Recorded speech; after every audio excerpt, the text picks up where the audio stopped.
哦，刚刚有地震的那个警报声呢。哦，结果过了几秒就马上摇了摇摇摇，台东的地震了，连台南西宁这边都摇了很大力哦，有感有感。摇了十几20秒了哟，摇那么久哦。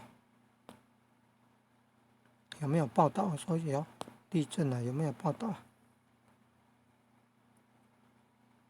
有没有报道说哪里地震了？台东那里连手机都在报呢，都会通知说地震呢。